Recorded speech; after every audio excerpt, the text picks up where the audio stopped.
어떤 안보 외교 전략을 취해야 될 것인가? 우리의 선택은 뭐가 돼야 될 것인가?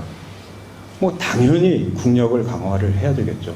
여기 대비해서 특히 국방력, 경제력, 국방력, 그리고 우리는 자유통일 시대를 준비를 해야 됩니다.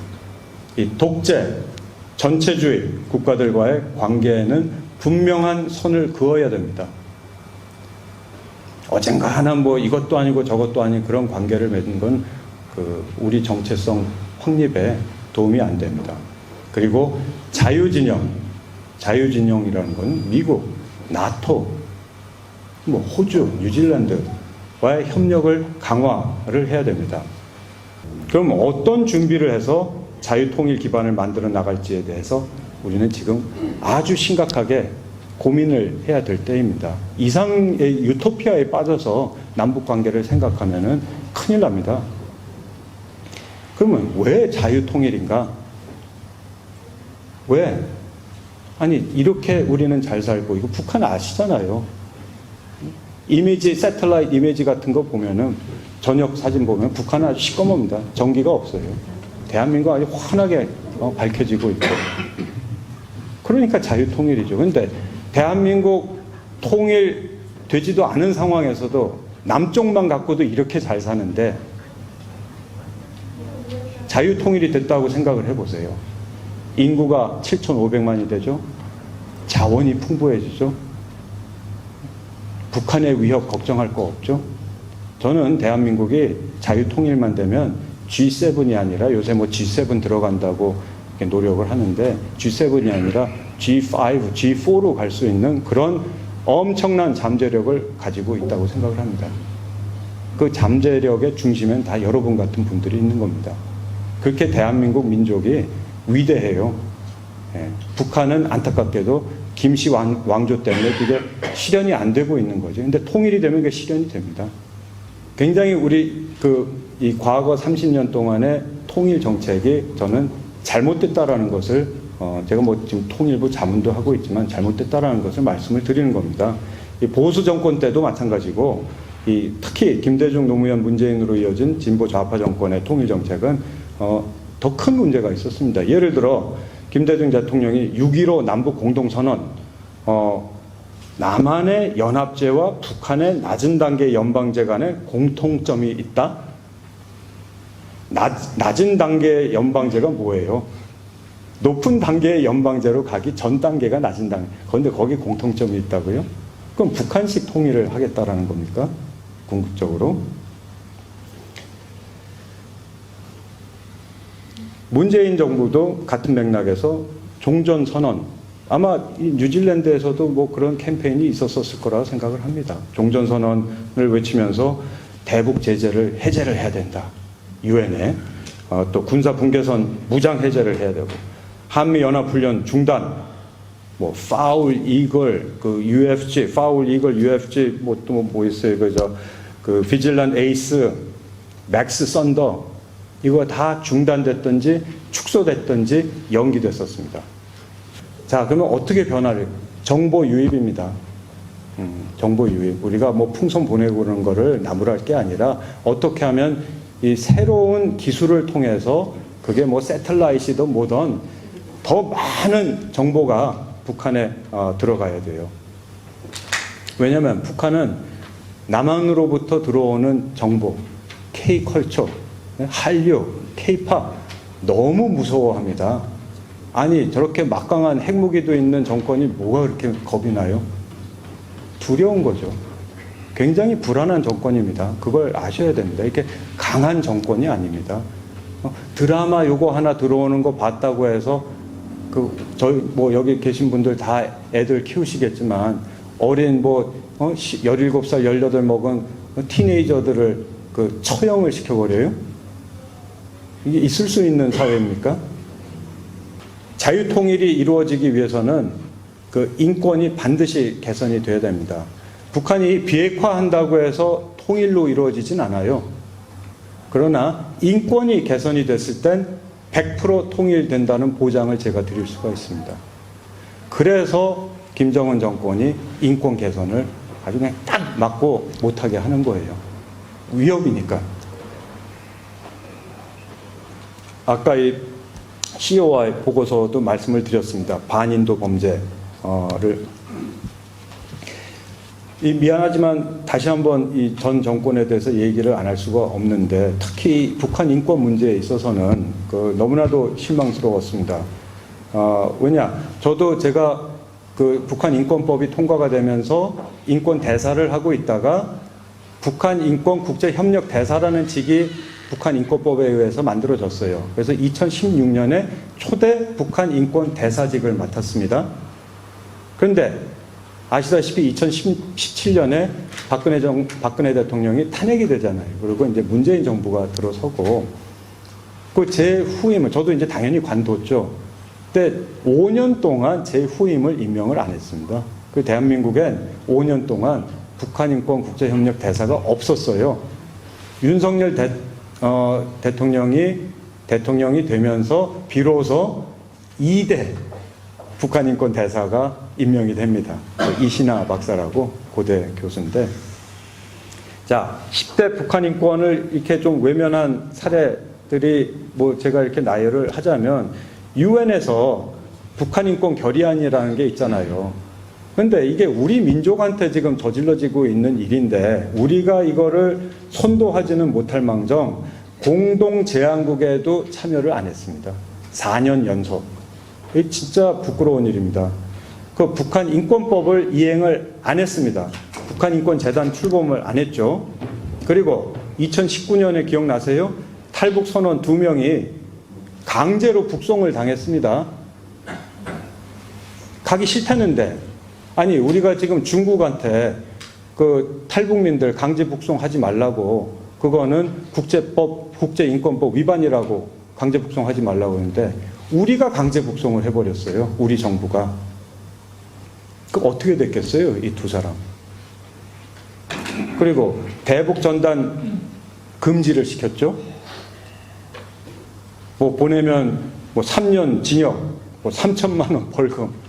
이게 결국은 위헌 판결이 났습니다.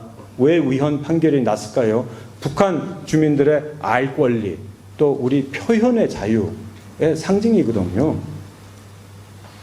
그리고 북한 인권 시민 단체들이 압박을 받았어요. 제가 아는 단체들도 여러 단체들이 경찰이 쳐들어와가지고 컴퓨터 서버들 가져가고 그랬었어요. 그러니까 북한 인권 하지 말라는 겁니다. 그리고 중국 강제 북송에 대해서 침묵을 했죠. 정상회담이 3번이나 있었어요. 김정은하고. 단 한 번도 북한 인권 언급한 적이 없습니다. 참 희귀한 거예요. 이게 인권 변호사 출신인 대통령께서 북한 인권은 어떻게 단 한 번도 언급을 안 해요? 그리고 정부 관련 부서, 통일부, 외교부, 국정원, 법무부, 북한 인권 부서들이 다 축소가 됐습니다. 활동도 줄어들고요. 그리고 트럼프 대통령 대북 인권 정책을 유턴시켰어요. 트럼프 대통령이요, 초기에는 기억나세요? 탈북자들 화이트하우스에다 초대도 했었고, 연두교소 때 지성호 탈북자 또 초대를 해서 지성호 이 친구 의원도 했었죠. 자기 클러치를 들고 이렇게 환호를 한 적도 있었는데, 그랬었었는데 북한이 비핵화한다라고 이 두 분이, 정의용 국가안보실장하고 당시 서훈 국정원장이 김정을 만나고 와서 트럼프한테 비핵화 확실하게 한다. 그리고 트럼프 대통령 당신을 만나고 싶어 한다. 그래서 트럼프가 완전 유턴했어요. 로켓맨하고 그랬었지 않습니까? 예? 예. 그리고 10번째, 2022년 서해 공무원 피살 사건이 있었죠. 근데 이게 자진 월북을 했다라고 자꾸 그렇게 하네요. 가족이 아니라는데, 예. 그럴 일이 없다라는데, 근데 왜 이걸 자꾸 은폐, 조직적으로 은폐를 했는지, 이런 의문이 아직 제대로 안 풀렸어요. 이건 제 나름대로의 10대 북한 인권 외면 방해 사례라고 봅니다. 올해가 COI 보고서 10주년입니다. 굉장히 의미가 있는 해인데 이 반인도 범죄를 어떻게 하면 조금이라도 그 개선을 시킬 수 있을지, 규탄하고 뭐 국제 회의하고 이제 불충분해요. 10년 전에도 그거 얼마 많이 했었습니다. 근데 10년이 된 지금 똑같이 그거 한다는 건 말이 안 되고, 자, 그러면 10년 후에 2034년에 우리가 COI 보고서 20주년 얘기하면서 똑같은 얘기 할까요? 그럼 뭐가 문제냐? 그러면 앞으로 또 10년 동안 북한 주민들은 저런 폭정 속에서 또 더 살아나가야 된다라는 건데, 그렇기 때문에 이제 그냥 언급하고 규탄하고 이런 선을 넘어서 아주 확고한 액션 플랜들이 필요합니다. 이 강한 정치적 의지가 필요한 거죠. 제가 몇 가지만 예를 들겠습니다. 뭘 할 수 있겠는가? 북한인권재단 출범이 안 되죠, 지금. 국회에서 민주당이 반대를 하니까. 그러면 미국에 있는 NED라는 기구가 있어요. NED는 전 민주주의 기금인데, 지금 우리 시민단체들이 미국 가서 국무성하고 이런 NED한테서 돈을 타서 쓰고 있어요, 활동하는데. 이게 말이 됩니까? 북한 인권을 하는데 미국이나 뭐 영국이나 뭐 뉴질랜드 단체들이 우리 정부한테 와서 돈을 타서 활동을 해야죠. 거꾸로 됐어요. 그래서 어떤 방식으로든 이런 NED와 흡사한 기관을 만들어야 됩니다. 북한 인권 활동하는 시민단체들을 지원을 해주기 위해서. 그리고 우리 법무부가 이 북한 인권 기록을 보존을 하고 있어요. 그 북한 인권 기록 보존소가 있는데, 뭐 기록만 보존하는 건 불충분합니다. 그 기록을 갖고 이 반인도 범죄 처벌을 위한 국제 패널 같은 거를 만들어야 돼요. 그래서 계속해서 이 기소를 향한 그 압박을 해야 됩니다. 법적 책임 추궁을 추진을 해야 된다라는 것입니다. 그리고 세 번째로 정보 유입, 아까도 말씀드렸지만 이 대북 심리전을 강화를 해야 됩니다. 왜 확성기를 켰다 껐다 해요? 계속 그렇게 싫어하는데. 전단 살포, 뭐 확성기, 라디오 방송, 대북 심리전 아주 체계적으로 해야 돼요. 북한이 뭐 최근에 그 3대 악법이라 해서 뭐 반동 사상 문화 배격법이니 뭐 청년 교양 보장법이니 이게 다 뭐예요? 대한민국에서 오는 이 문화 콘텐츠, 드라마, 케이팝 이런 거 못 보게 하는 거고, 뭐 비슷한 그 말 흉내 냈다가는 처벌당하고, 선생님을 쌤이라고 애들이 그랬다라고 처벌을 당합니다. 네? 그리고 이 평양 문화, 그게 이제 평양 문화 보호법이라는 겁니다. 그러면 이렇게 불안해 하는데, 그러면 그 약점을 우리는 계속 파고 들어야 된다라는 말입니다.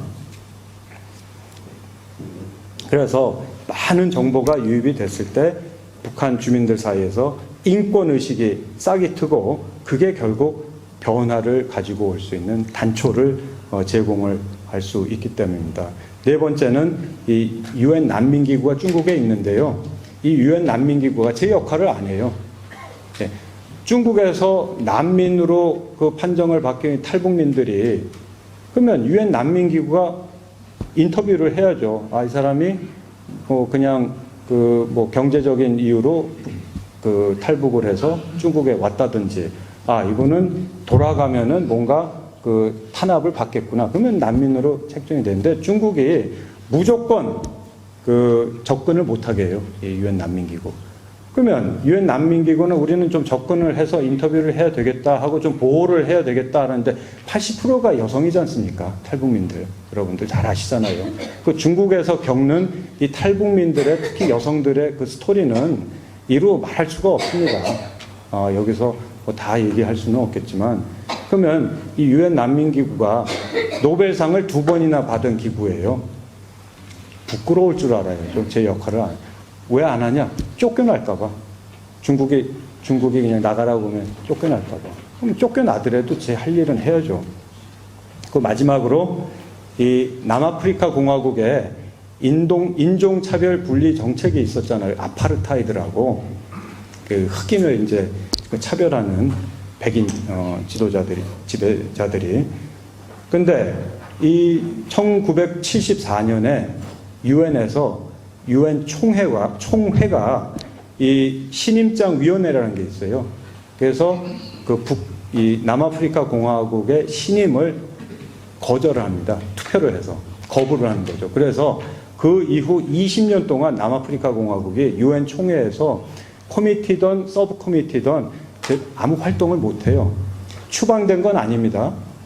그 결과가 뭐예요? 1994년 20년 후 넬슨 만델라가 대통령 되죠. 그리고 아파르타이드 없어집니다. 이 정도의 국제사회 유엔의 노력이 있어야 약간의 변화가 있을까 말까 한데 이 시도도 안 하고 있으면 어떻게 해요? 이거 뭐 그 총회에서 시도한다 해서 꼭 된다는 보장은 없습니다. 그러나 시도는 해야죠. 압박을 해야죠. 그래서 분명히 북한은 그러면 남아프리카 공화국보다 상황이 뭐 괜찮냐? 절대 그렇지 않죠. 세계 최악의 인권국가이면서 모든 국제 규범을 수십 년간 피해온 국가가 북한입니다. 근데 유엔에서 오히려 거꾸로 2022년 그 제네바 군축회의 순회 의장국을 맡았었어요. 이 제네바 군축회의는 NPT를 만들어낸 이 엄청난 기구입니다. 그걸 북한이 한 달이지만 의장국을 맡았었고, 그 ABCD로 이렇게 좀 돌아가면서 의장국을 맡거든요. 그 작년에는 세계보건기구 집행이사국이 됐어요. 선출이 됐습니다. 진짜 터무니없는 일이 유엔에서 지금 벌어지고 있습니다. 그래서 이런 부분들이 이제 그 강한 의지로서 우리 정부가 주도를 해서 이제 막는 그런 방향으로 가야 되겠고, 북한 내부 변화를 어떻게 시킬 것인지, 어떤 정보를 어떻게 보낼 것인지, 그거를 고민을 하고, 결국 궁극적으로는 자유통일을 이루어서 이 모든 문제의 답은 하나밖에 없습니다. 자유통일입니다. 그래서 자유통일을 그 목표로 두고 전진을 하고, 우리 대한민국의 방향, 또 우리 민주평통, 또 우리 뉴질랜드 민주평통의 집행부의 방향도 이런 그 거대한 목표의식을 갖고 띄워주셨으면 감사하겠고, 그게 우리가 뭐 통일을 뭐 원하고 이래서가 아니라 생각을 해보세요. 자유통일이 돼야지 우리 2천만이 넘는 우리 민족이 해방이 되는 겁니다. 그 폭정 속에서. 그래서 자유통일을 꼭 이루어야 된다라는 말씀을 드리고 이만하겠습니다. 감사합니다. The first thing we found about Manuka was that if we added an enzyme to destroy hydrogen peroxide, which is the substance that all other honey contains to give it antibacterial properties.